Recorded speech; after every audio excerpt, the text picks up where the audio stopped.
Bonsoir à tous. Nous et nos émotions, ce soir, je vais retrouver Elodie, que je ne connais pas, voilà, qui est une amie d'Aurélie Hervalette, que j'ai reçue la semaine dernière à propos de la sophrologie des enfants. Et du coup, ben voilà, les rencontres amènent les rencontres, donc ça c'est cool. Et voilà, Elodie va nous parler de l'Ayurveda et des massages ayurvédiques en particulier. Bonsoir Nathalie. Alors, le studio Feel Good m'a demandé, donc 2 petites secondes, je vais venir te chercher. Je voulais remercier tous ceux qui suivent ces lives et je trouve que c'est vraiment chouette. Ceux qui mettent des petits commentaires aussi. Et puis ceux qui les regardent aussi, vous le verrez aussi sur YouTube parce qu'il y en a qui mettent des commentaires. Et ben ça, c'est vachement cool. Et, et puis voilà, je mettrai, peut-être je ferai un petit post demain. Il y a plein de gens qui me mettent des petits gentils messages en message privé et je vais les rendre publics parce que je trouve que c'est cool aussi que les gens savent que ça a de l'intérêt aussi pour eux de regarder ces lives. Donc moi, ça me touche beaucoup, ça me remplit de joie. Et puis aussi des gens qui me disent « Ah bah tiens, j'ai acheté par exemple le bouquin de Juliette Dumas sur les mudras ou Geoffrey Seco sur son livre voilà, sur la conscience, sur l'itinéraire d'une conscience, etc. Enfin voilà, donc c'est chouette et je me dis que ça a du sens pour certains et moi ça me comble de joie, donc j'ai envie de le partager ce soir. Voilà. Donc peut-être que vous allez suivre après Elodie parce que voilà, ce sera l'occasion aussi pour rendez-vous si vous êtes en région parisienne ou sur Paris, parce que de mémoire, Elodie est bien sur Paris, donc voilà. Et voilà, te voilà. Bonsoir. Bonsoir. Voilà, je me recadre, comme ça c'est OK. Comment vas-tu? Bienvenue. Merci. Ça va. Écoute, j'ai eu une grosse journée. J'ai eu pas mal de rendez-vous aujourd'hui avec des gros massages, donc assez fatigant, mais c'est toujours aussi épanouissant. Et puis c'est chouette de rencontrer plein de personnes différentes. Et voilà, donc c'est pour ça que j'ai choisi ce métier-là aussi. Donc voilà, très bien. OK. Écoute, moi je suis contente de t'accueillir chez moi. Bienvenue dans ma maison. Merci. Et puis voilà, donc après, on va discuter ensemble comme pour les autres personnes. Je vais juste me présenter en 2 petites secondes parce qu'il y a peut-être des gens qui te suivent toi qui savent pas vraiment qui je suis. Et je vais pas m'étaler. Après, bon, de toute façon, tout le monde ira un peu chercher si ça les intéresse. Moi, je suis plus axée sur l'émotionnel. Alors, tu vas nous expliquer évidemment en quoi consistent les massages ayurvédiques.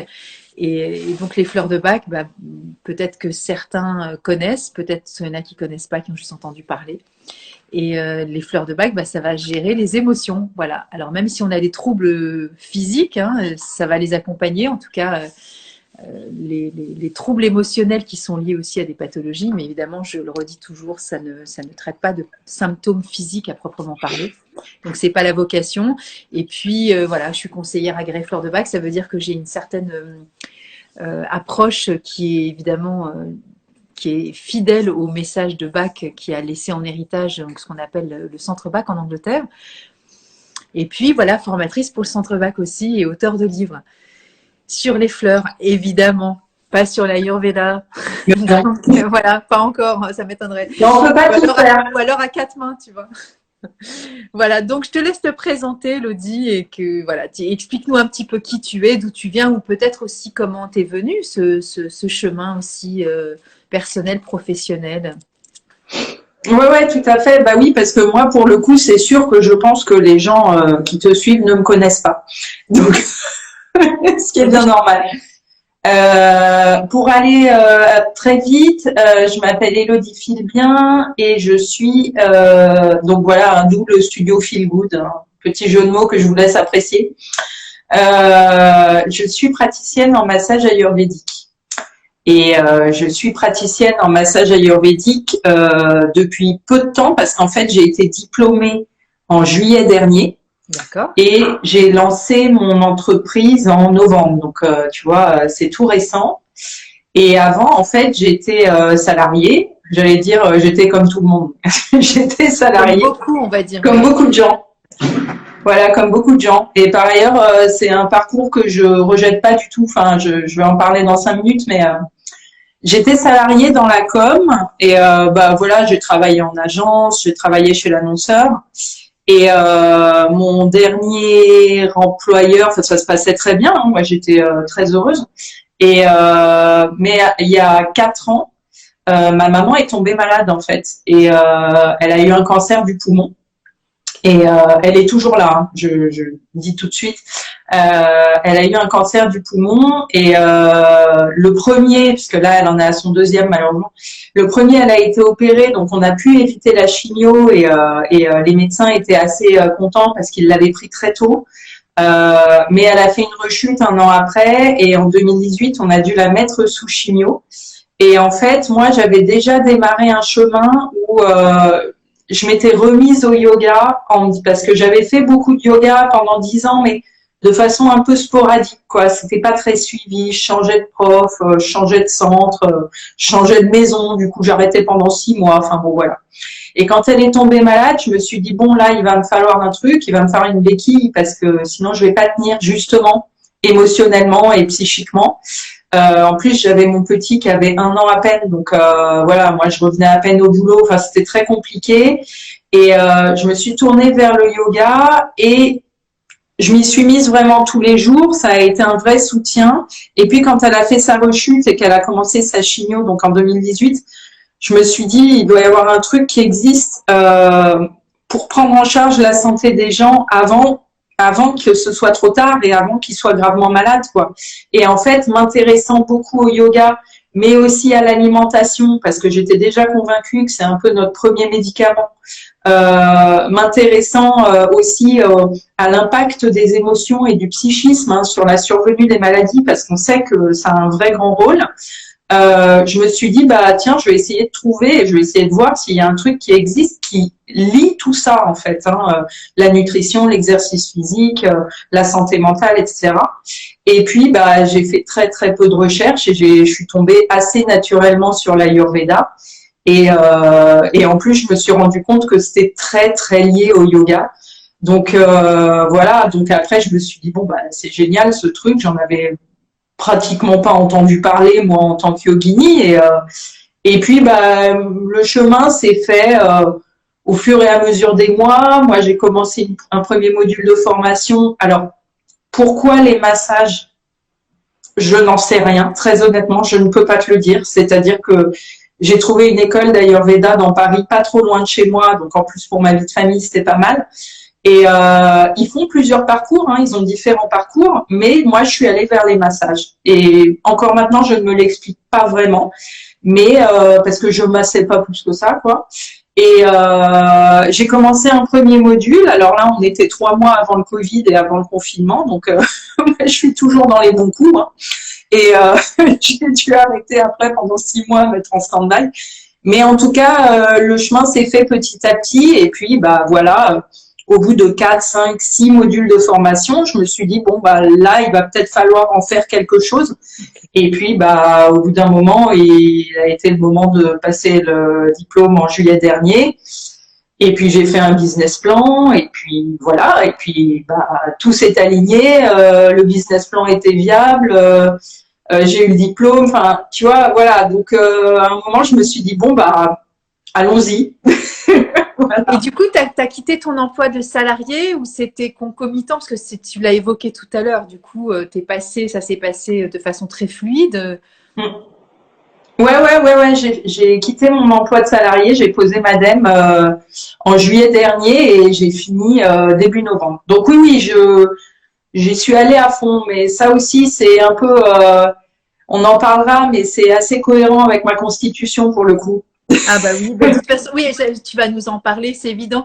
Alors je dis coucou à Elisa, qui est mon amie virtuelle chérie, mais qu'on va se rencontrer pour de vrai dans pas longtemps. Elle est sage-femme et j'ai fait plusieurs lives avec elle et on en a programmé tous les mois. Donc elle est là et elle me fait coucou, donc je le dis, voilà. Et alors du coup, oui, par rapport à la Constitution, puis tu as parlé d'être sur les bons coups au moment de ce qui s'est passé en 2020, mais je pense qu'on a tous été sur des bons coups. Ça a été planétaire le bon coup, tu vois. Ouais. C'était un bon coup pour tout le monde finalement, parce que des fois dans la vie, alors ça a été très compliqué pour certaines personnes, soit, mais encore une fois, on a la liberté de, à travers l'épreuve, comme tu viens de le faire vis-à-vis de ta maman. C'est une lecture aussi qu'on peut avoir chacun en fonction de, toujours pareil, de son histoire, de son filtre, de comment on évolue, de qui on est à l'instant T. Et il y a toujours quelque chose à transformer par rapport à ce qu'on vit, des bons coups.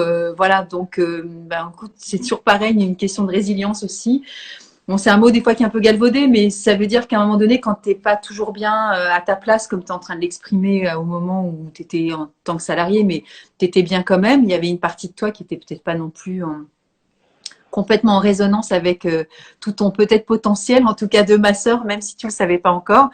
Et la vie, elle est quand même, même si t'as pas la réponse maintenant, à la limite, tu vas se dire, on s'en fout si toi t'es bien, tu vois, de savoir pourquoi. Des fois, le pourquoi, il arrive tout seul, on n'a même pas besoin de le chercher.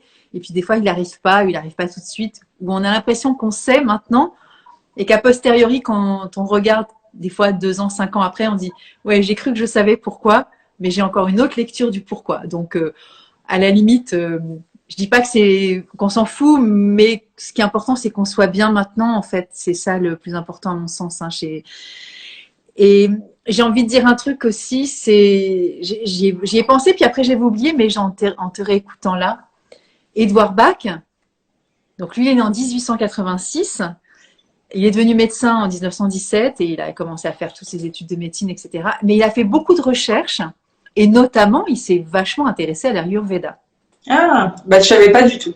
Et ben voilà. Donc, tu vois, il y a un lien hyper symbolique aussi entre. Alors, c'est pas forcément les massages, mais en tout cas, il s'est beaucoup intéressé à l'Inde et à la philosophie, évidemment, de tout ce qui tourne autour du respect de l'individu, des animaux, etc. Donc, voilà, la sagesse aussi, elle a été aussi inspirée par ces découvertes de l'Inde et de l'Ayurveda. Donc, voilà. Mm.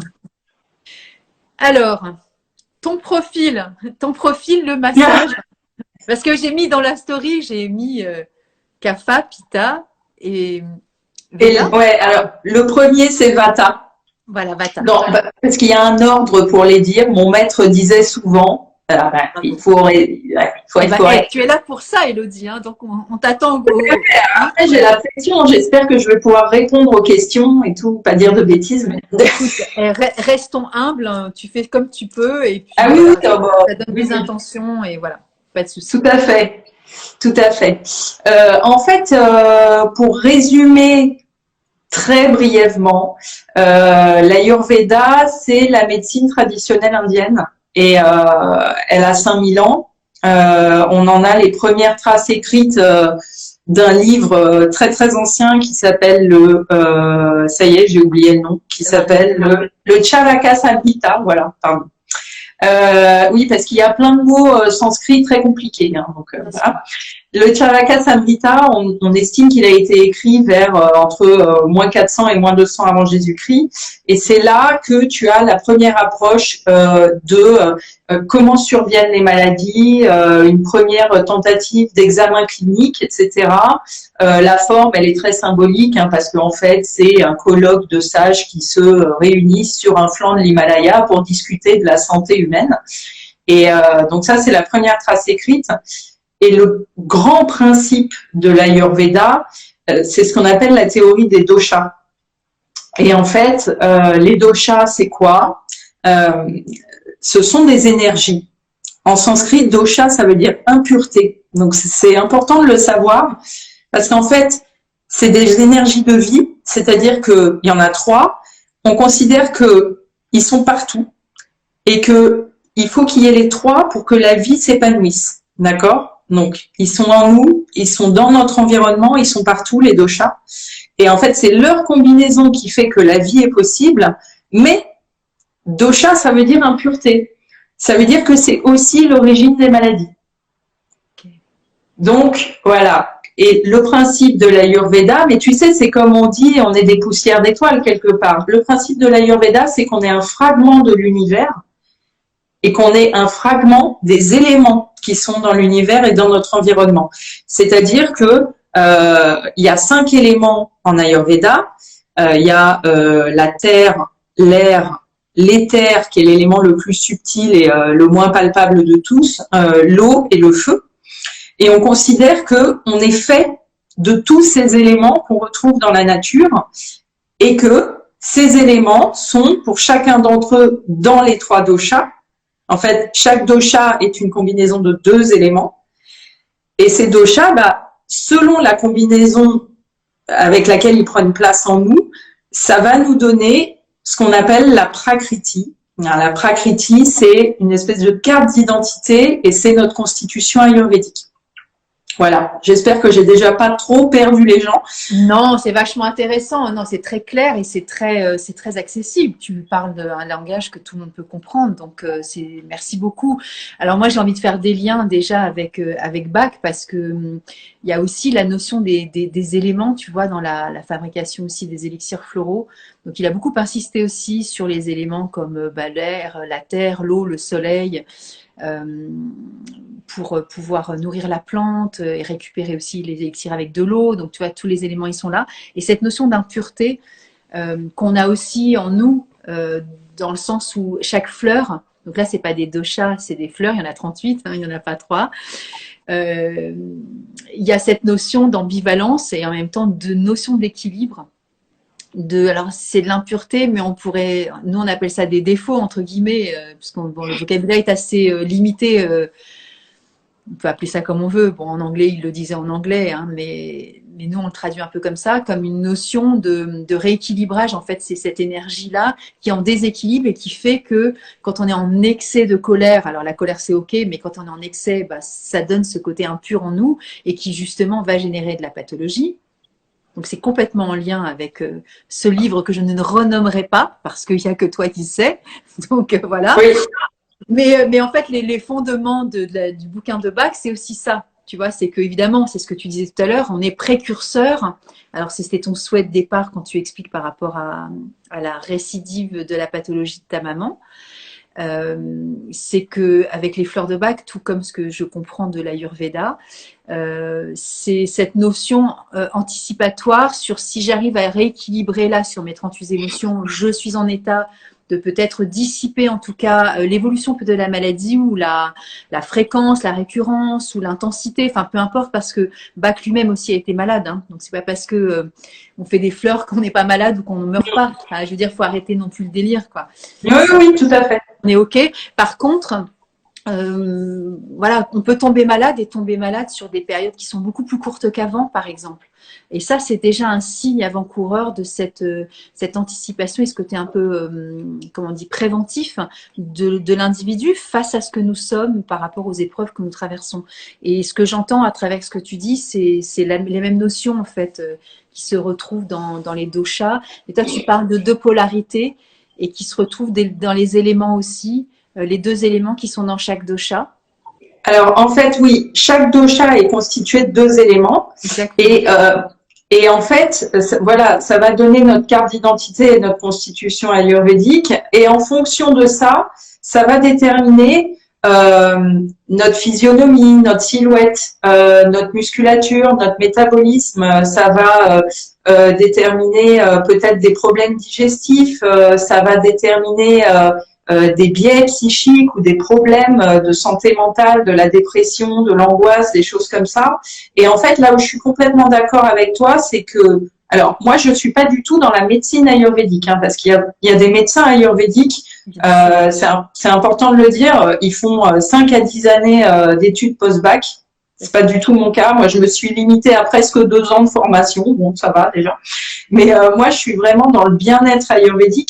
Et moi, ce qui m'intéresse, c'est justement aider les gens, parce que je fais des massages, c'est-à-dire que les gens viennent, on fait un massage, ils sont très contents, ils sont détendus, tout va bien, c'est ce qu'on demande à un massage, c'est le principal.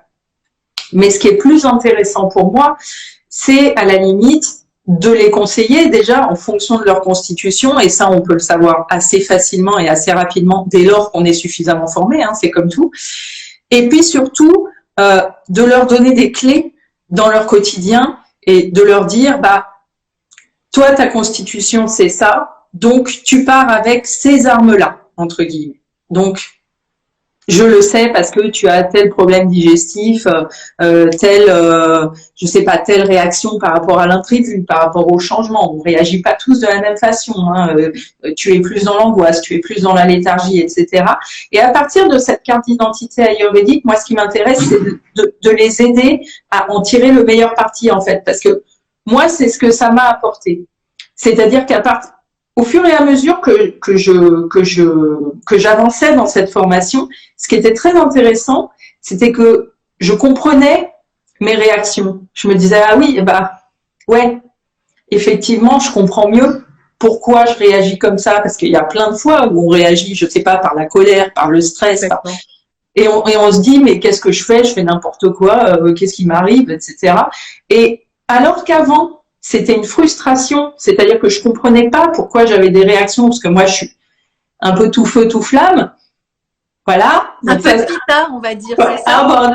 Un tout petit chouïa hein, chez moi. Hein, mais... Écoute, tu es en train, en fait, c'est pareil pour moi pour les fleurs de bac. Hein. En fait, je pense que je dis pour moi, mais pour tous ceux qui traversent avec les fleurs de bac, ça légitime d'une certaine façon cette espèce de typologie, cartographie de qui nous sommes. Sur le plan émotionnel, mais peu importe que ce soit voilà de l'Ayurveda ou des fleurs de bac, mais toutes ces clés-là, en fait, elles sont vraiment, c'est des outils exceptionnels pour réassurer qui nous sommes, en fait.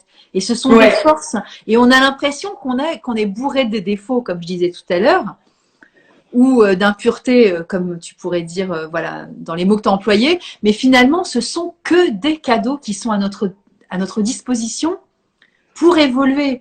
Et moi, j'ai toujours cru que j'étais un gros boulet, voilà, ceci, cela, machin.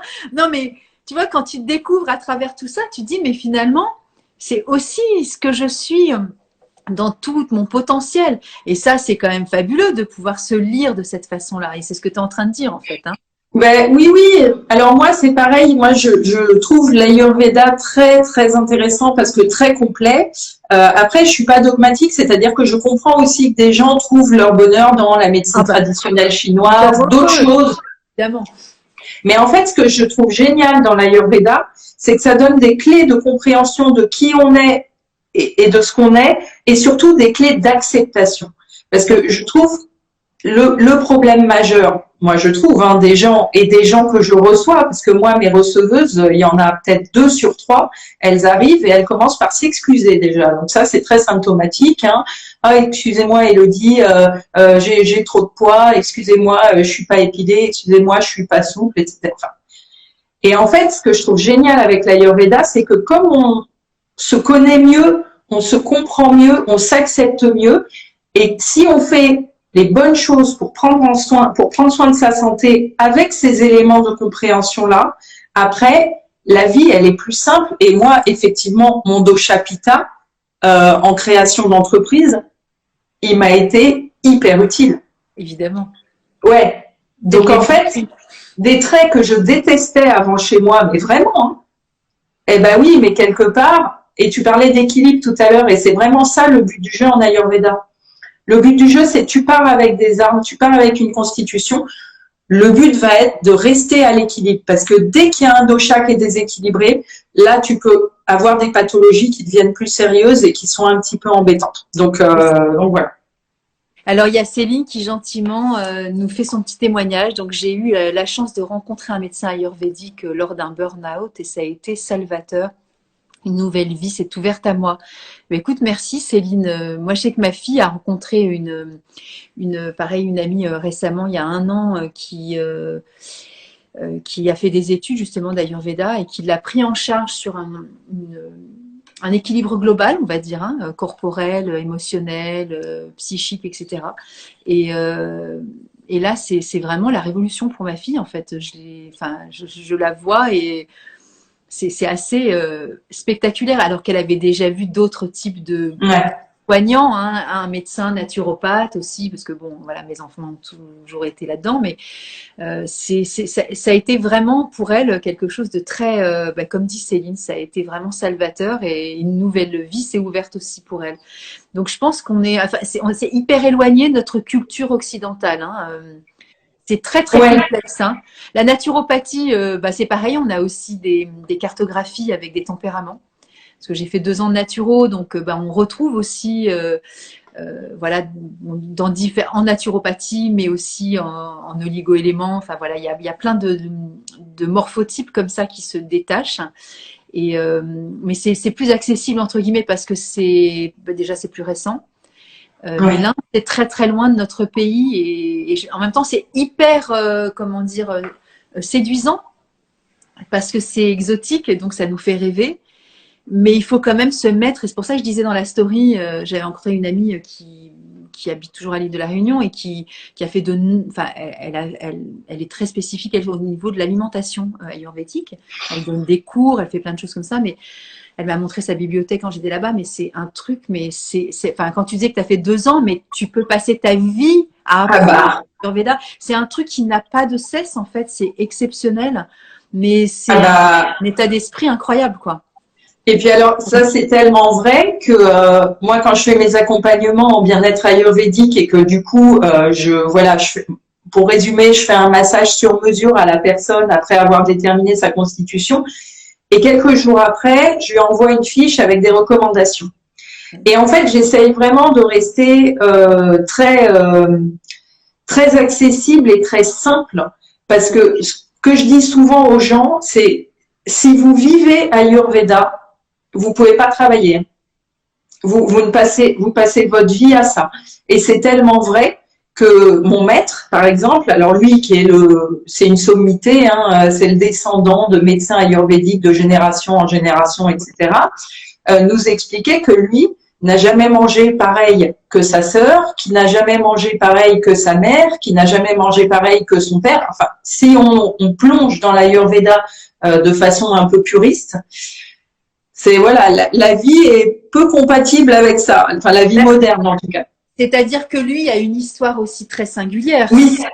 Bon, déjà, il est probablement de nationalité indienne, donc oui, il est indien, ça coule dans son ADN.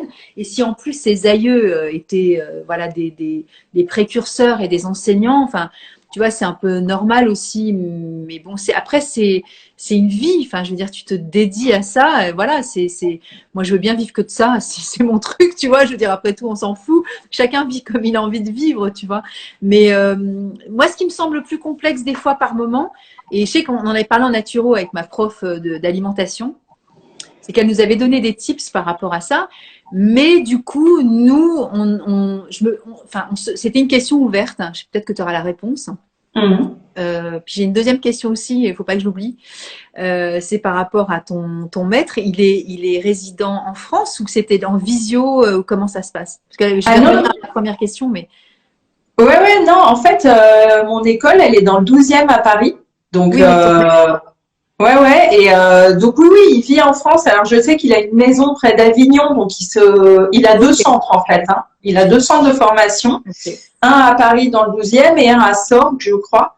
Et mais oui, moi j'ai eu la chance d'avoir 90% de mes modules de formation en présentiel avec lui, et ça, du coup, c'est une transmission géniale, quoi. Alors, ouais, je reviens donc à la première question. Et merci pour la réponse parce que c'est pas rien. Nous, en Occident, là en France, en l'occurrence, puisqu'on est en métropole, mais bon, l'alimentation, nous, on n'a pas la constitution pour accueillir certains types tu vois, d'épices. Moi, par exemple, j'achète du fenugrec. C'est un épice que j'adore. Je ne sais pas si ça va avec ma constitution. Moi, je pense que j'ai du kafa, ça c'est sûr. Le deuxième, je ne sais pas où je suis, peut-être un peu de pita. Mais tu vois, c'est des ingrédients qu'on trouve en boutique bio, machin, mais ça fait pas partie de notre structure, de notre corps. On n'a pas l'habitude de ces saveurs, de ces odeurs. Donc, c'est pas toujours facile, nous, occidentaux, de s'adapter à une médecine ou je sais pas comment on pourrait l'appeler, qui est différent de notre culture, mais même dans de tout, en fait, que ce soit olfactif, visuel. Il faut importer ces produits-là. Ils sont pas sur notre territoire. Et donc, du coup, est-ce que nous, on est vraiment adaptés à vivre l'Ayurveda? Si je prends l'exemple de Céline ou de ma fille, j'ai envie de dire, bah oui, t'as la réponse, connasse, c'est pas la peine de poser la question. Et en même temps, je me dis, c'est quand même, et c'était la question justement en naturo, en disant, mais c'est pas toujours simple, voilà, parce que c'est pas de notre culture, tout simplement. Oui, oui, alors c'est pas toujours simple. D'ailleurs, moi, quand on me parlait d'alimentation ayurvédique, je connaissais pas la moitié des épices dont on me parlait, hein, donc voilà. C'est pour ça que moi, dans mes accompagnements, j'essaye aussi d'adapter et de donner des grandes lignes, des saveurs, tu vois, des grandes choses à privilégier, à éviter, et avec à côté quand même des listes par famille d'aliments. Mais oui, bien évidemment, il y a des choses, on les connaît pas et c'est comme ça. Donc moi, en fait, je suis vraiment pour un Ayurveda décomplexé, c'est-à-dire que je suis plutôt pour un Ayurveda qui s'adapte à nos vies et pas l'inverse, c'est-à-dire que tu fais bien ce que tu peux, tu vois, et c'est déjà hyper bien. C'est-à-dire que même si tu prends 5 minutes le matin, eh ben c'est toujours 5 minutes que tu auras pris pour prendre soin de toi et pour t'écouter un petit peu et pas foncer tête baissée dans ta journée. Et voilà, quoi. Enfin, moi, je suis vraiment pour décomplexer ça. Et s'il y a un truc que je déteste, c'est les injonctions et surtout les injonctions pour le bien-être, quoi. Et à un moment, il faut être cool avec ça, il faut être humble par rapport à tout ça. On fait tous comme on peut et c'est déjà bien, quoi. Ok. Et du coup, Elodie, est-ce que tu peux nous expliquer, par exemple, le type de profil de gens qui viennent te voir? Déjà, les 3 doshas, ce serait cool. Ouais, Et bien sûr. après, voilà, en quoi tu peux être accompagnante dans tes massages et sur quelle demande, voilà, de profil de gens, de problématiques, je ne sais pas comment tu les appelles, mais Oui, oui, tout à fait. Bah alors, déjà pour commencer par les 3 doshas, alors le premier s'appelle Vata, V-A-T-A. Et alors Vata, c'est la combinaison de l'air et de l'éther, ok? Donc Vata, il est petit, il est léger, il est sec, il bouge tout le temps. Il bouge en tous sens, tout le temps, tout le temps, tout le temps. Moi, Vata, parce que j'anime aussi des ateliers d'initiation à l'Ayurveda, et pour aider les gens à comprendre ce que c'est que Vata, je leur donne l'image du petit pinous, quoi. Vata, c'est le petit énervé, tout le temps. Et en fait, Vata, alors il circule partout dans le corps, mais il est plus précisément sous le nombril, au niveau du côlon. Il a plusieurs fonctions dans le corps physique, c'est-à-dire que Vata, comme c'est l'air et l'éther, il préside essentiellement à la respiration, l'inspiration, l'expiration, ça c'est Vata. Mais comme il est dans le côlon, il préside aussi à tout ce qui est expulsion, mais expulsion vers le bas, c'est-à-dire transit, hein, donc les selles, les urines, les règles, l'accouchement. Voilà. Vata, il est vraiment dans le bas-ventre. Mais Vata, quand tu dis ça, ça veut dire qu'il est plus prédestiné à l'écoulement, à l'évacuation, etc. Ou que justement c'est en rétention ou que c'est comme ça. Enfin, non, ça veut dire qu'en fait, Vata, c'est de l'air qui circule. okay. Donc ça veut dire que comme il est plus majoritaire dans le côlon et dans le bas-ventre, Oui. Typiquement, les personnes qui ont un dosha Vata dominant vont être plus enclines à avoir des problèmes de gaz, de ballonnement, de constipation, parce que l'air assèche les selles, tu vois. Okay. D'accord. C'est ce que je voulais savoir. Okay. Ouais, voilà. Non, mais c'est pas évident. Hein, non, mais ça va très vite dans ma tête. Et du coup, je me dis, bon, ok, mais quelque chose de précis. Donc voilà, tu as la réponse, entre autres. Hein, mais voilà, ok. Mais Vata, il a aussi des fonctions mentales. Parce que chaque dosha, parce qu'en fait, oui, pour revenir au début, au commencement du début, l'Ayurveda considère que, bien évidemment, j'ai envie de dire, contrairement à la médecine occidentale, on n'est pas qu'un corps physique. On est un psychisme. Bah oui, on est un psychisme, on est des émotions. Tu travailles beaucoup sur les émotions. Et du coup, chaque dosha a des fonctions physiques, au fonctionnement du corps concret, mais il y a aussi des fonctions mentales. Et c'est ça qui est intéressant. Et les personnes qui ont un dosha Vata dominant vont être des personnes, l'air circule beaucoup aussi dans la tête, donc les personnes tête en l'air, tu peux parier que c'est des personnes Vata, hein, les personnes, je sais, moi je vis avec un dominant Vata, donc, tu vois. Ça c'est, bon, ça me parle beaucoup. Parfait. Tu vois, les personnes qui commencent un truc et puis qui ne le finissent pas, et puis qui vont faire autre chose et puis qui ne le finissent pas non plus, et puis qui commencent un troisième truc et puis qui ne le finissent pas.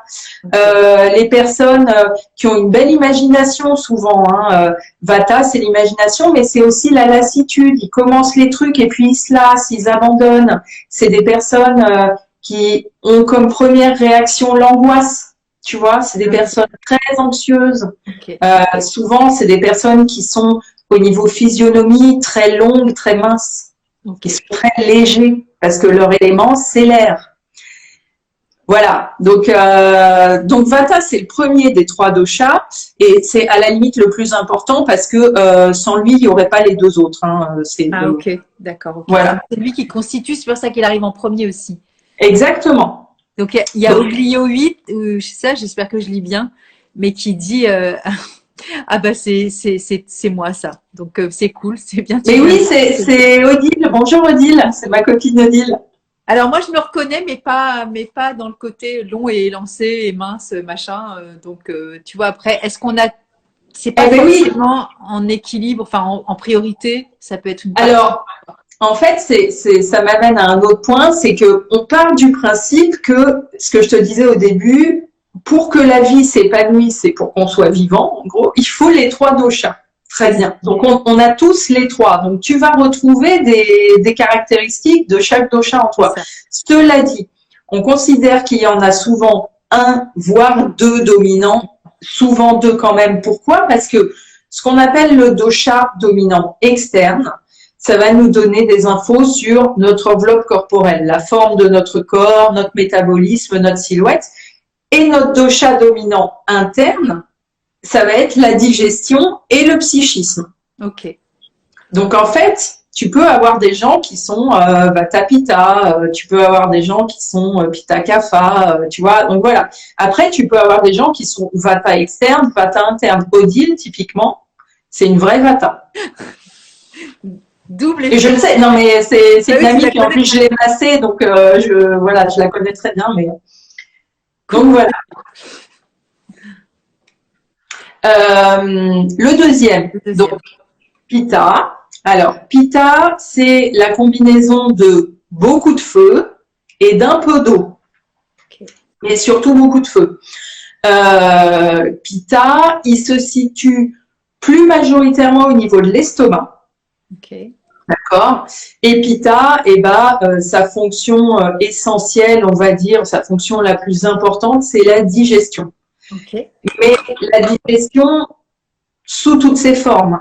C'est-à-dire que Pitta, bien sûr, c'est l'assimilation, la transformation des aliments, mais c'est aussi la digestion des couleurs. Donc ça va être le sens de la vue. C'est aussi la digestion de la lumière. Donc, ça va jouer un grand rôle dans la pigmentation de ta peau, de tes yeux, de tes cheveux, de tes ongles. Pitta, c'est aussi la thermorégulation du corps, hein, le fait de garder la chaleur, c'est le feu et l'eau. Hein, donc, voilà. Pitta, en Pitta dominant, on n'a pas énormément de problèmes digestifs parce que justement, on a un feu digestif qui s'appelle Agni, qui est très actif. Donc, on n'a pas vraiment de problème digestif, sauf aigreur d'estomac, acidité. Ok. Parce que beaucoup de feu, donc oui, ça peut créer de l'acidité. Excusez-moi, on est à une heure où on mange, donc voilà, mais ça peut créer des selles un petit peu molles, des choses comme ça. À côté de ça, Pitta, alors Pitta en plus, on le traduit souvent par la bile. Ok. Ça donne pas hyper envie, mais Pitta, en termes de fonction mentale, il est hyper important parce que Pitta, c'est la transformation. C'est-à-dire que c'est la force de l'action. C'est ce qui va te permettre d'être motivé, d'être déterminé, de passer à l'action, de te dire, j'ai tel objectif, je vais faire tout ce que je peux pour la go, et genre, contrairement à Vata, on n'abandonne pas. Ok. Go, go, go jusqu'au bout. Donc, ça te donne le courage. Donc, Pitta, il est super. Donc, moi, c'est pour ça que moi, mon Pitta dominant, depuis 3 mois que je me suis lancée, il est hyper utile, tu vois. Enfin, j'en tire vraiment parti parce que, voilà, je me donne des objectifs, je fais tout pour les atteindre. Et ça, clairement, c'est mon Pitta et je peux le remercier. Après, le problème de Pitta, en déséquilibre, c'est que, hormis ces petits problèmes d'acidité, d'aigreur d'estomac et d'inflammation, hein, parce que Pitta, c'est le feu. Donc, quand il est en déséquilibre au niveau physique, tu peux avoir des inflammations, des ulcères, des choses comme ça. C'est ça. Ça brûle de trop, il y a trop d'énergie, Oui. ça sort pas. En fait. Il y a trop de feu. Et donc, Et ça oui, veut dire que ce feu-là, il n'est pas mis au service justement de la créativité ou du faire ou quelque chose en fait. ben, tout est une question d'équilibre. Quand il est en déséquilibre, ça peut te créer des problèmes physiques réels. Et puis quand il est mental, Alors, c'est l'ébullition là-haut, ça chauffe de trop et ça te prend la tête, t'as des migraines, c'est quoi l'idée? non, l'idée c'est beaucoup de feu, donc tendance à la colère. Ok, Tu vois, moi, quand je te disais tout à l'heure qu'il y avait des réactions que je comprenais pas chez moi ok, et où je m'en voulais et où je me disais mais qu'est-ce que tu fais, ma pauvre amie? Enfin, tu vois, bah, ouais, typiquement, je monte dans les tours hyper facilement. ouais, Alors après, on est aussi le produit d'une éducation, mais clairement, je sais que moi, je suis Pitta dominant, j'ai tendance à partir très vite. Ça te donne aussi un côté un peu rigide, tu vois, un peu, on est sûr de nous, quoi, on est sûr de notre fait. un Donc, peu contrôle. ouais, exactement, un Ok, peu autoritaire, tu vois, ouais, un peu dirigiste, un peu, tu feras comme je l'ai décidé et c'est tout, quoi. Hein. c'est ça, ok. Ouais, je vois. Pita, tu peux aussi, malheureusement, du coup, vu que tu es très exigeant avec toi-même et vu que tu veux aller jusqu'au bout et que tu fais tout pour y arriver, Ouais, quand tu n'y arrives pas, dépression. c'est ça. Quand tu n'y arrives pas, tu es hyper mal. Et alors, ce qui n'est absolument pas constructif et qui ne sert à rien, tu as tendance à te comparer. Oh là là, faut que tu arrêtes de me parler de moi là, ça suffit, hein. Eh ben, tu vois, tu disais que tu avais du J'en cafard. savais rien. Bah, Cafard, en fait, je me souviens de Sandra qui m'avait dit ça. Ça m'avait marqué. Mais je me souviens plus du deuxième. Mais il me semblait que c'était ça. Mais je suis pas très sûre. Après, tu sais, il faudrait que je consulte aussi pour qu'on fasse vraiment ma Oui, carte. oui, non, mais c'est sûr, Elle ouais. m'avait pris le pouls et tout. Enfin, Ah tu vois, oui, voilà. c'était une vraie consultation de médecine ayurvédique pour le coup. Bon, Ouais. c'était rapide, mais ouais. Et Pita, en fait, oui, le truc, c'est que tu es en compétition. Donc, tu es en compétition avec toi-même, mais tu es aussi en compétition avec les autres. Donc, en fait, tu vois, chaque dosha a ses forces et ses faiblesses. Donc, Oui. une fois que tu les connais, tu arrives à peu près à savoir, à te dire, bon, allez, j'arrête mon délire, là, je suis en train de monter dans les tours pour rien, voilà. Et Cafard. Kapha, du coup, le troisième, alors, Kapha, c'est l'alliance de la terre et de l'eau. Ok. Kapha, il est lourd, il est lent, il est un peu stagnant, il est un peu pisqueux. Bon, dit comme ça, il donne pas très envie non Il plus. est pas très glam. Désolée, mais ça va pas le faire, là, tu vois. T'as intérêt de rehausser un peu le truc quand même, hein. Mais alors voilà, là où tu vas être contente si tu as du Kapha, c'est que Kapha, c'est le flegme. Donc, Il est plus cool, Kapha, c'est ça? Enfin, il est plus alors, posé, c'est pas cool, c'est par rapport à Pita, tu me diras, mais bon. exactement, Kapha, c'est, alors déjà, en termes physiologiques, on considère qu'il circule majoritairement au niveau du poumon, enfin des poumons. Ouais, Parce que Kapha, il est notamment lié à la production de mucus. ok. Et Ça, Kapha, c'est pour ça qu'il a un grand rôle dans l'immunité. ok, Les personnes qui ont une dominante Kapha, souvent, ont une bonne immunité. c'est ça. Kapha, il a un rôle qui est celui de l'hydratation. Alors, l'hydratation, ça veut dire quoi? Bah, notamment cette production de mucus, mais c'est aussi la libido. Kapha, c'est les fluides. Ok. Donc, la libido, la fertilité, le bon fonctionnement hormonal, glandulaire, lymphatique. J'allais parler du système lymphatique et de tous les liquides. Ok, ok. Ah ben ça, c'est Kapha. Ouais, c'est ça. Kapha, c'est l'hydratation des articulations, des os, des poumons. Kapha, c'est tout ce qui est fluide. Ok.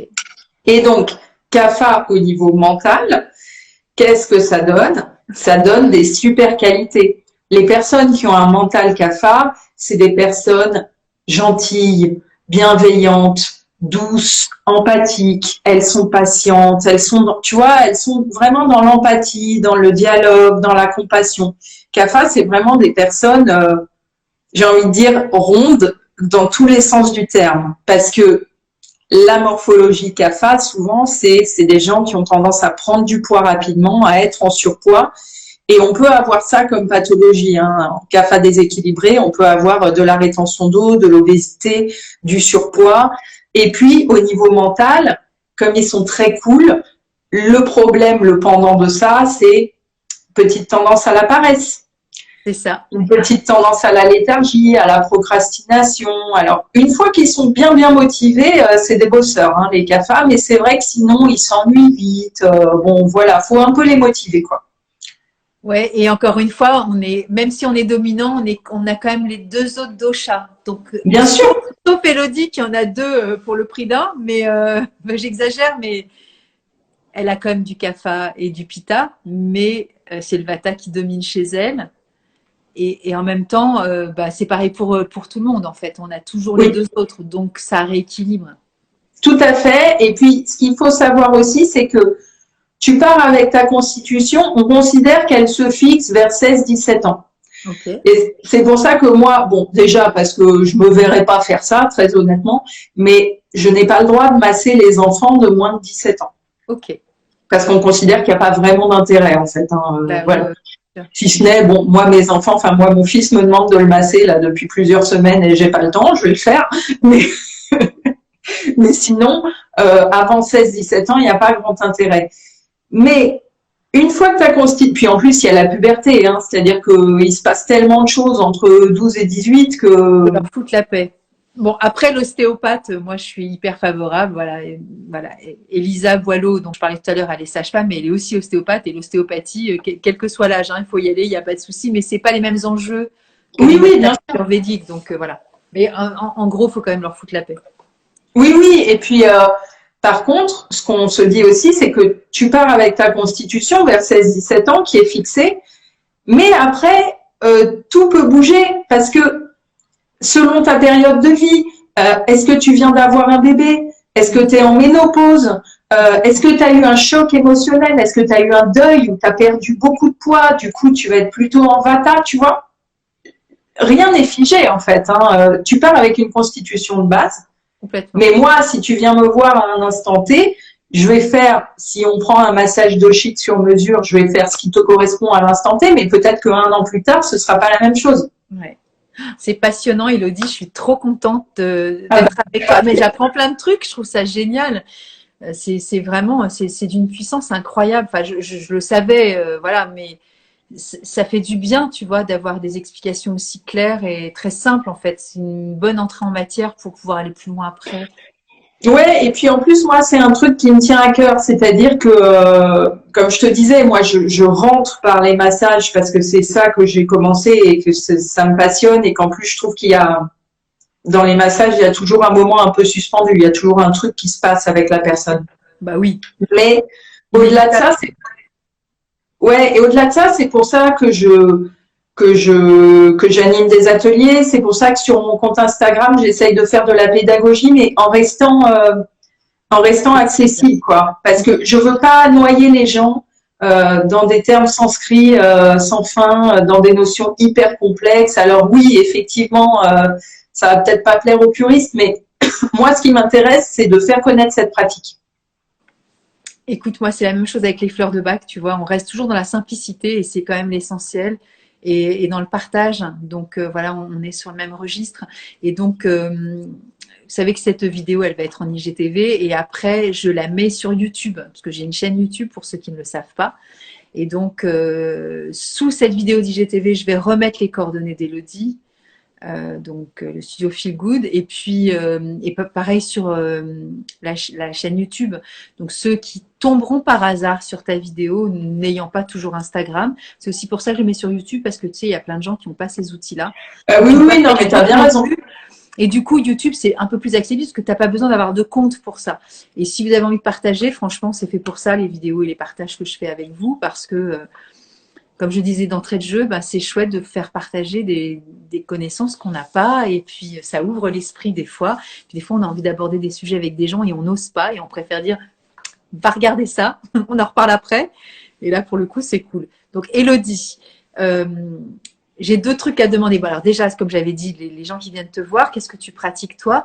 Et après, dans ta pratique, j'imagine que j'aurai la réponse pour l'autre question, c'est comment on rééquilibre justement, alors à travers les massages, évidemment, les trois doshas, mais peut-être aussi sur l'alimentation, comme tu disais, des listes avec des tips pour pouvoir redonner un peu le feu au kapha qui est un peu paresse, ou calmer le jeu du pitta qui est Hein, et puis pareil, pour le premier dosha qu'on a vu, il y a quelque chose aussi à rééquilibrer au niveau des intestins, etc. Enfin, voilà. Oui, oui. Alors, tu veux que je parle déjà de mes massages ou... Ouais, qui vient te voir et qu'elle demande, est-ce que c'est de la curiosité? Est-ce que je viens de la part de Martine? Elle m'a dit que c'était trop... Ou de je veux la même chose. Ma fille, elle a perdu 11 kilos, tu vois, en 3-4 mois. Alors, elle n'a pas fait de massage, hein, mais juste avec l'alimentation et le rééquilibrage émotionnel avec tout ça. Alors, c'était pas sa quête au départ. Hein. Ouais. Et ça s'est tellement rééquilibré que ça s'est fait tout seul, en fait. Ouais. Et c'est peut-être là que ce sera le plus efficace, beaucoup plus qu'un régime. Alors qu'elle avait pas d'objectif. Hein. Donc, assez dingue le rééquilibrage, hein, quand même. Ouais. Pour répondre à ta question, moi, je viens de lancer mon entreprise, mais le fait est que dans mon cursus, si tu veux, dans cette école-là, et c'est aussi pour ça que je l'avais choisi, parce que Pitta, on veut toujours ce qu'il y a de mieux et on veut toujours aller au fond des choses, mais ça, je ne le savais pas. C'est chiant. C'est bien, mais c'est chiant. On n'est pas connus, les Pitta, pour être les personnes les plus cool de la Terre, hein, je te confirme. Oh, pétard, mon Dieu. D'accord. Mon mari regarde, je pense qu'il va bien se marrer. Mais bon, on a dit qu'on était humble. Donc, on reconnaît nos travers, tu vois. Le but. Tout à fait. Et puis, à partir du moment où tu le prends avec humour, pour moi, c'est que tout va bien, tout passe. Hein. Et tu sais, c'est la vie, hein, il faut faire avec. De toute façon, il faut qu'on supporte tous les jours de l'année, 24 heures sur 24, nous. Hein. Donc, déjà, on est déjà les premiers auto-soulés par nous, donc c'est bon, quoi. Ah oui, je te confirme. Et big up à mon mari quand même. Mais merci beaucoup. En ce qui concerne mon école, en fait, j'ai eu une dizaine de modules de formation, donc que j'ai étalé sur 1 an et demi parce qu'il y a eu le Covid, du coup j'ai eu 6 mois de stand-by. Mais à chaque formation, tu dois faire 10 fiches de pratique. C'est-à-dire que tu dois recevoir 10 personnes sur lesquelles tu vas faire ton massage que tu viens d'apprendre, et elles te remplissent une fiche pour dire ça c'est bien, ça c'est moins bien, ça il faut l'améliorer, blablabli, blablabla. Et du coup, en fait, moi j'ai lancé mon entreprise en novembre, mais ça faisait 2 ans que je massais des gens. Donc en fait, j'avais eu le temps de me faire un petit peu connaître déjà dans mon quartier, parce que j'étais sur des groupes WhatsApp de voisines, etc. Et puis bon, les gens, tu leur dis, je suis en formation de massage, oui, je suis là, je suis là, je veux venir. Je veux bien en réflexologie plantaire, c'est pareil, en général, tu les trouves, les gens. Hein. Et donc, toi, tu es dans le 12e, hein, c'est ça? Non, pas du tout. Moi, je suis à Maison-Alfort. J'exerce chez moi, dans mon humble pavillon de banlieue. Donc, c'est dans le Val-de-Marne.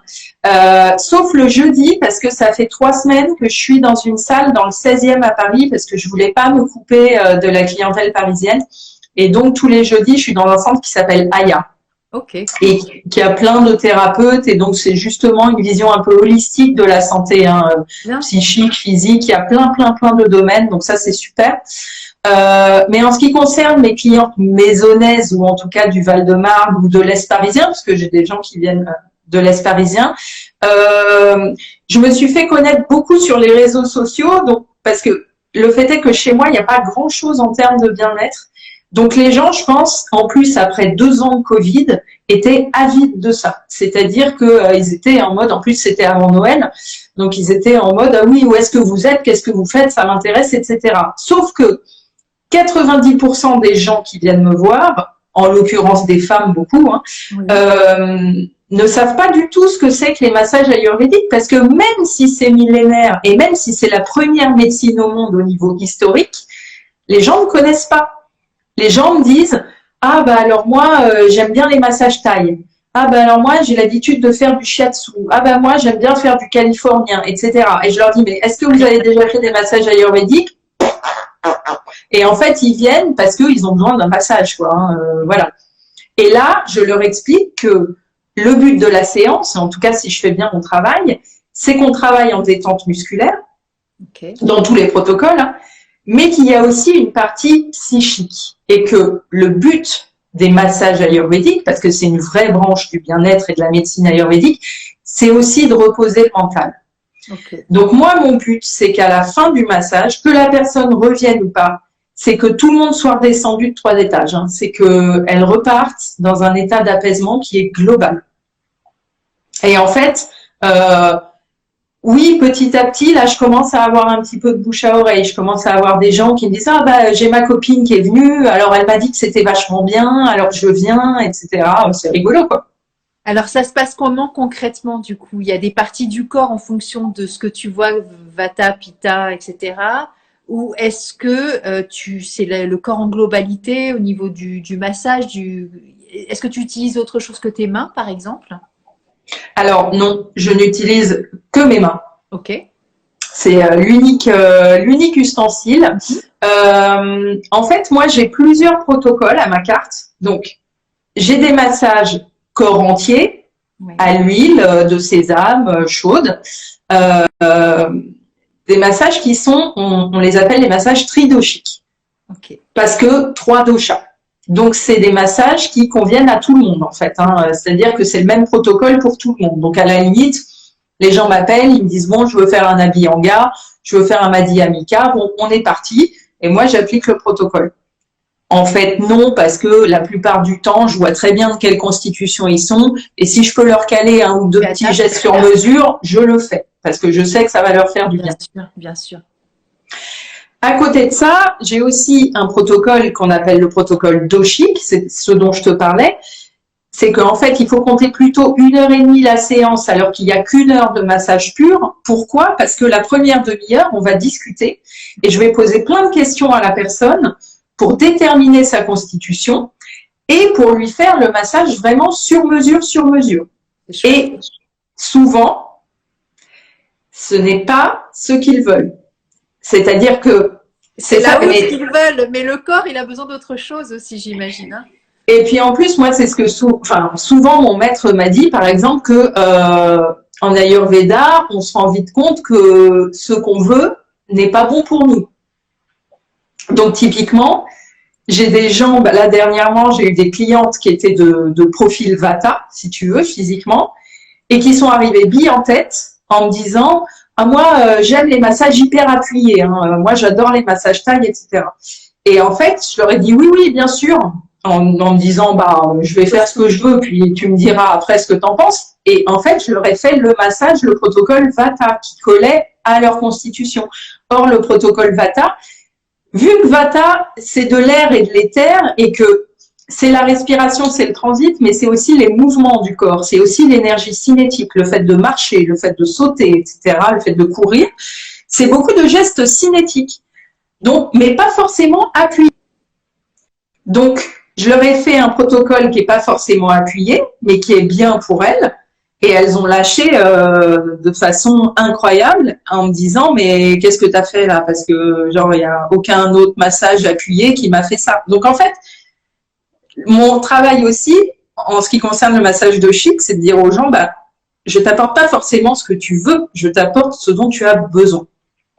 Je vais retenir cette phrase de ton maître qui dit ce que tu veux n'est pas forcément ce qui est bon pour toi. Exactement. Exactement. C'est valable dans tous les domaines, on est d'accord. Et puis moi la première, bonne pita, j'adorais manger brûlant, j'adorais prendre des bains brûlants, et c'est typiquement ce qu'il faut pas. Donc voilà. Bon après tu apprends aussi à mettre en place des choses. Et puis enfin, parce que j'en ai une petite dizaine de massages, de protocoles, j'ai des massages qui pour moi sont très intéressants. C'est des petits massages d'une demi-heure, alors qui soit sont sur des zones du corps très précises comme la réflexologie plantaire justement et palmaire à laquelle je suis formée, mais la réflexologie plantaire et palmaire d'Homme du Nord. Rien à voir. Ouais, voilà. Et il y a aussi le massage du visage, par exemple, qui est très léger, qui dure une demi-heure, qui est très subtil, mais qui est hyper efficace. Il y a un massage, alors lui, il est encore un peu à part parce qu'en fait, il se pratique assis et habillé. Donc, il n'y a pas d'huile, il est à sec et il est hyper bien pour les dominantes pitta parce que il ouvre les épaules. Okay. Et nous, les dominantes pitta et toutes les personnes en télétravail ou devant un ordi, on sait que les trapèzes, là, okay. C'est la catastrophe. Ouais. Et ce petit massage-là qui s'appelle le Shiro Abhyanga, le but, ça va être d'ouvrir les épaules, mais aussi de masser la nuque et le crâne. Ok. Donc en fait, voilà, j'ai des massages d'1 heure, j'ai un gros massage d'1 heure et demie, j'ai des petits massages de 30 minutes. Après, si les gens ne savent pas, alors s'ils savent ce qu'ils veulent et qu'ils m'appellent, ils me disent je veux ça, très bien. Après, s'ils savent pas, s'ils ont besoin de conseils, moi je suis là justement pour leur dire, bah on peut mixer deux massages, on peut faire 1 heure d'Abhyanga, une demi-heure de réflexo ou une demi-heure de visage. Enfin, tu vois, c'est souple, hein, donc. Écoute, dès que je monte à Paris, dès que je sais quand je viens te voir. Ça, c'est sûr. Ah bah avec plaisir, avec grand plaisir. J'y couperai pas, je veux absolument découvrir parce que ça me donne vraiment envie, quoi. Et donc, du coup, c'est ça, à la fin, tu donnes, quand il y a cette demi-heure, justement, qui est plus sur le mental, à la fin, tu fais une petite fiche. C'est une obligation, ça fait partie du massage. Non, pas du tout. C'est implicite ou comment ça se passe? Non. Moi, ce que je fais en général, c'est que quand les gens viennent et font un massage doshik ou ils prennent un tri doshik et ils me posent 2-3 questions, je réponds à leurs questions. Moi, je vais pas leur dire, bah non, c'est 100 euros. Enfin, tu vois, je réponds à leurs questions. Par contre, j'ai mis en place une vraie offre qui s'appelle l'accompagnement en bien-être ayurvédique. Et là, on prend 1 heure et demie pour faire un massage doshik. Donc, on détermine ensemble la constitution ayurvédique de la personne. Je lui fais un massage sur mesure et quelques jours après, je lui envoie sa fiche. Et c'est pour ça que là, c'est un petit peu plus cher qu'un simple massage. Mais parce qu'il y a aussi un vrai travail de recherche, de rédaction, etc. Et alors, du coup, pour la visio, c'est pas possible. Est-ce que tu proposes des choses? Parce que moi, je suis à Nice, par exemple. On fait comment? Alors, pour l'instant, j'ai envie de te dire, je n'en propose pas, mais c'est drôle parce que j'en parlais avec Aurélie de la bulle de Lily il y a une semaine parce qu'on a déjeuné ensemble. Et justement, je lui disais que j'étais embêtée parce que typiquement, les gens qui sont pas dans mon périmètre géographique ne peuvent pas avoir d'accompagnement ayurvédique. Et en fait, je lui disais, mais est-ce que tu penses que ce serait une bonne idée de faire des petites séances très courtes en visio d'une demi-heure où en fait, je fais l'accompagnement et j'envoie la fiche de recommandation, sauf qu'il n'y a pas de massage, quoi. Mais comme on est en visio, je peux déterminer la constitution, je peux poser les questions et j'envoie la fiche. Moi, je vais te dire oui. Voilà. Moi, je suis preneuse. Ah bah, d'accord. Bah, écoute, je suis ta première cliente, si tu veux. On fait un test. Et ouais, top, avec plaisir. C'est magnifique. Lily était plutôt enthousiaste. Mon autre meilleure amie me disait que ça lui paraissait très bien. Donc, je pense que je vais le mettre en place, oui.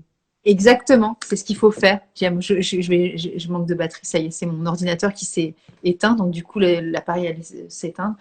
Écoute, moi, j'attends la suite. Elodie, tu m'envoies ton lien. J'ai un lien Zoom si tu veux et on commence quand tu veux. D'accord. Alors moi, je prends des vacances le 26.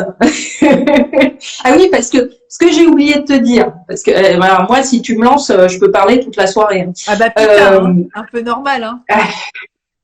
Ouais, puis on est un peu passionné par ce qu'on fait, donc c'est vrai que voilà. Attends, il faut, et sinon, moi, on ferait pas des lives non plus, tu vois. Donc c'est chouette, c'est parfait. Ouais. En fait, moi, je rentre par les massages, mais bien évidemment, ce qui m'intéresse, c'est de faire des accompagnements beaucoup plus globaux. Bah oui. Et le week-end du 26 février, je vais commencer un teacher training de yoga, mais de yoga à vocation ayurvédique. Ok. Parce que ce que je voudrais, c'est aussi proposer à mes clientes receveuses, je préfère le terme receveuse, j'aime pas trop cliente, oui. C'est de proposer un suivi où elles ont aussi leur séquence de yoga en fonction de leur constitution et de leurs besoins. Mais trop bien. Et ça, tu peux le faire en visio, des cours de yoga. Moi, j'ai participé avec une amie qui est repartie aux États-Unis, Céline Rapp. Hein, j'avais fait 2 cours avec elle pendant le premier confinement. Et franchement, j'ai été scotchée par la qualité de la relation à distance et de mon corps et de sa correction à distance, puisqu'on était 5, je crois, à chaque cours. Elle nous voyait, tu vois, sur son écran Zoom. Mais c'est hallucinant. C'est du délire. Hein. C'est d'une qualité incroyable parce qu'elle va arriver à me positionner en disant Nathalie, lève un peu le bassin, descends ça. Enfin, mais c'est un truc de dingue. Donc franchement, mais fonce, Elodie. Ouais. Et puis je trouve ça intéressant, toujours pareil, de se dire que on va pouvoir proposer des séquences de yoga personnalisées, tu vois. Trop bien. En fait, c'est pas le yoga de tout le Moi, je monde. suis fan, ça y est. Yoga. C'est ça qui est intéressant dans l'Ayurveda, c'est qu'en fait, c'est un truc millénaire, c'est Ouais. un truc hyper complexe, et en même temps, quand tu plonges un peu dedans, c'est d'une modernité incroyable, et c'est surtout du bon sens, en fait. Enfin, c'est, ouais. Les recommandations que je fais, c'est beaucoup du bon sens quand même, hein, mais il y a beaucoup de gens qui ne savent pas. Donc, Eh ben, écoute, vraiment, merci de tout cœur parce que tu vois, ce bon sens aussi, c'est la simplicité. Tu vois, comme on a évoqué les fleurs de bac, parce que j'ai pas évoqué une fleur en particulier, mais c'est chouette ouais. parce que bah, du coup, on a fait la même chose avec des, des sources différentes, mais qui se rejoignent encore une fois.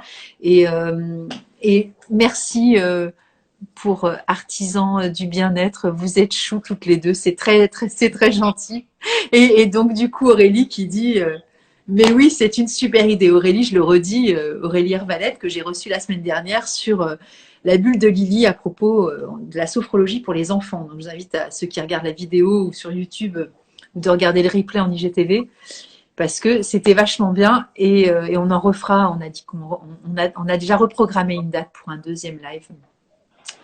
Et donc voilà, et ben pareil pour toi, Elodie, si tu as envie qu'on fasse un truc comme ça sur une thématique particulière, moi je suis prête à refaire un live avec toi parce que je trouvais que c'est hyper intéressant. Voilà. Bah ouais, avec plaisir. Après, voilà, il faudra que j'y réfléchisse et que je Oui, vois quel est temps, l'angle. hein. On fait ça quand on veut, il n'y a pas de souci. Ouais. Et donc j'ai hâte d'avoir une consultation avec toi. Ah bah écoute, avec plaisir. Et puis dès que tu montes, on fait le vrai massage. C'est clair, je vais pas hésiter, hein, je te le dis. Bah avec plaisir. Merci beaucoup. Eh ben, écoute, je remets les liens. Là, je vais le mettre tout de suite là sur l'IGTV. Je mets dans la soirée et je te préviens en D'accord. privé. Et puis après, bah, tu pourras repartager avec ta communauté, avec ceux que tu aimes, etc. Et moi, enfin, tu verras les retours sur la chaîne, hein, les gens qui regardent et qui mettent des commentaires. D'accord. Et Bah voilà. avec grand plaisir. Merci à vous. C'était super. Merci à tout le monde. Ouais. Merci à toi, Elodie. Ah bah merci beaucoup. Et puis quand tu veux. Voilà. Bonne soirée. À bientôt. Au revoir. Ciao.